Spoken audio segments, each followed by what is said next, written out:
Hey guys, welcome back to my channel. This is Vitruvian Physique. Merry Liftmas and a happy new gym PR. Or in this case, overhead press gym PR. Or hopefully gym PR.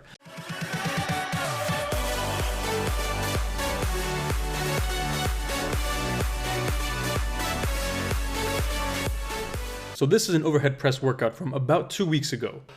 It is second week of a cycle of overhead press, which, as you guys know, according to my programming mentioned in recent videos, this is 7 sets of 5 reps at 80% of my 1 rep max or projected 1 rep max, which in this case, I'm lifting 160 pounds. Now, I want to mention the overhead press is still kind of a new workout for me. I am getting, the hang of the form and just the feel for the exercise. I only incorporated it this year, particularly because I really want to bring up my shoulders, both in strength and in size, my triceps, and I just want to get better at pushing exercises. And unfortunately, I'm still getting, used to the form, and this workout is a prime example of that. What the hell am I doing, guys? I mean, I want to be honest. When I do stuff well, I'm proud of it, but when I do stuff bad, I am my own harshest critic, and I'm going to outline exactly what I did wrong in this video so you guys don't repeat the same mistakes I did and unfortunately suffer the same consequences. So my back is way too much of an arc. I mean, it's insane. I'm having a 40 to 45 degree angle for my back, where it should be something like ideally 10, 15 degrees maximum. Your back is supposed to deviate from the vertical plane just a little bit. It's impossible to have a 0 degree arc because that would imply the barbell is traveling into your head. Obviously, that's not possible unless you're doing dumbbell shoulder press. So in this case, you're always going to have a bit of an arc, but this is way too much. Essentially, what I'm doing is because I can't lift the weights, it was a very hard exercise for me. This whole workout wasn't that great, whether I was low on carbs or whether, low on sleep, or perhaps the programming is finally starting to catch up to me. Who knows? Point is, this was hard. I could not do it. So your body naturally is going to try to cheat. In this case, what it does is instead of pushing vertically up with your deltoids or the green arrow, I started to arc back and incorporate more of my chest, particularly my incline or upper pectorals. As you guys know, when it comes to deltoid and chest exercises, they kind of go hand in hand, the pectorals and the deltoids, that is. You can never fully take one out of the equation. Even when you're doing chest, you're always going to have at least some front shoulder or anterior deltoid force. As you see in this chart, the deltoids are the primary mover of the overhead press exercise, but your incline pecs are still going to be involved a little bit. Keyword being little bit, and unfortunately in my case, because I'm doing so much of an arc, literally it's probably like 50-50. I'm using so much upper pectorals in an exercise where they should be used minimally, if that, and it's because I couldn't lift the weight, so my body's starting to overcompensate. That is not good for 2 reasons. Number one, I am using the wrong muscles. I am not working on my deltoids to the fullest extent, and pretty much I'm not getting as much out of the workout as I should. And number two, the biggest problem, my back, I actually ended up kind of screwing it up. I kind of, tweaked it a little bit, and for the last 1 or 2 weeks, it's actually been hurting.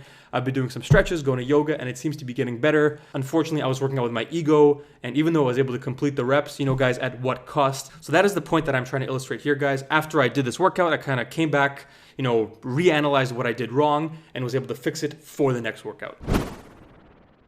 Now, this is the next workout. It came about 2 weeks afterwards, and I was a bit recovered, but still I was kind of hesitant towards doing this workout. But fortunately, I was able to keep the form pretty good. It's, still a work in progress, guys, I will admit, but this time the back didn't round as much, and the little bit that it did round was kind of concentrated at the top, not so much the lower back. This was 10 sets of 3 at 85% or 170 pounds, and fortunately, I was able to finish the workout and sustain no further pain.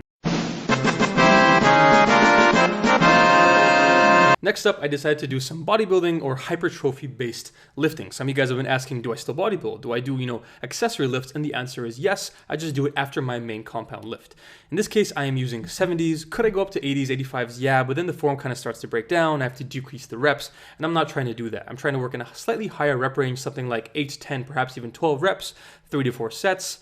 And I've already done my big boy lifts, my big boy weights. So in this case, I'm just going more so for the pump, the contraction. 2 things I want to mention. Number one, notice that my butt is pretty much completely against the bench. This disallows me from cheating, from sliding forward and using my pecs. And as you guys have heard, I'm kind of predispositioned to that form of cheating. And number 2, because I'm using dumbbells, I get a bar path which goes technically through my head, giving me fantastic anterior deltoid isolation.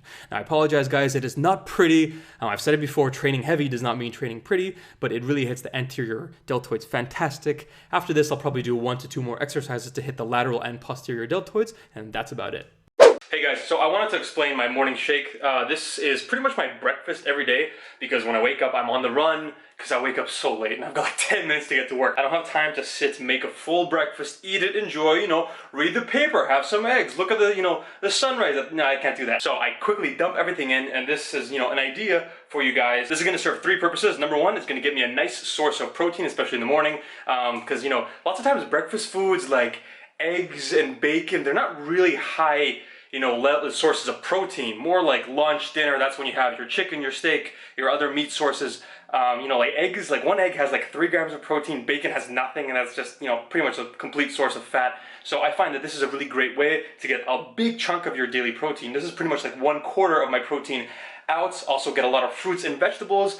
For some of you guys out there, I know like myself, I have this problem. I don't usually get my fruits and vegetables in. I have like a little side salad here or there, but when you add it up, I'm getting like half as many servings as I should for a guy my size. And number 3, this is just a fantastic source of quick digesting, natural, healthy carbohydrates, which is great in the mornings because I feel lots of times people, they don't get a good breakfast, they feel like crap, and they just like supplement with coffee, and that's not really energy. Coffee's like fake energy. I can go into the science of that later. You feel like you have energy, but you're not actually getting any carbohydrates, glucose, any ATP. So this is a way to solve all that. Okay, so step 1, get a blender and fill it up with some juice. And I usually put a little bit of water in there to make it, a better liquidy, actual shake texture. Otherwise, you're gonna end up with this kind of like slop, and it's not good. Plus, this is gonna add to the taste because the rest of the stuff, it tastes okay, but without some sugary, goodness, aka juice, it won't be the best. Then I get a banana. That's gonna add a lot of carbohydrates. I think it's like 25 to 27, a good 100, 120 calories. So if you guys are cutting, you can, take out the banana, sub something else in, maybe do like half a banana, but I like to throw 1 of these in there. It's a great source of energy. Throw carrots, because why not? Hell yeah! Then a kiwi, I like to add a little bit of citrus, and I don't really like, like oranges or lemons or anything. Then I get a half an avocado for some, fantastic healthy fats. That's a great idea because I don't actually like eating avocado by itself. So I just throw it in there, blend it up, and it's good to go. I use half because I don't need a full avocado's worth of fat. That is a lot of fat. Plus the texture gets weird. It's all like, like thick and buttery, and I'm not a big fan of that. Kale, because I hate eating kale by itself. It's gross, it's weird. It's the bitch of all vegetables, but you throw it in there and you can hardly taste it. It makes the whole thing green, but taste-wise it's almost non-existent when you're using such low amounts, and other stuff which completely drowns it out. Then I throw this little baby. You guys probably think it's pineapple, but it's actually ginger. Ginger has like a ton of health benefits, and plus it gives it a little bit of a kick. And it tastes pretty good, and I figured, why not? Then I gotta get my steroids. Don't forget the steroids. Come on, you gotta get that. I get 2 scoops of Proteinaball, otherwise known as pea protein. 1 or 2 scoops, depending on how much protein I want that day. If I get 2 scoops, that's like 50 grams of protein, I believe, which is pretty much like at a quarter of my daily protein intake. That's fantastic. It's like 9 in the morning and a quarter of my protein is done. So it makes things a lot easier. And then I get my second steroid, creatine, creatine. I put 1 scoop in there. And this, gets it out of the way nice and early in the morning. I don't have to worry about it.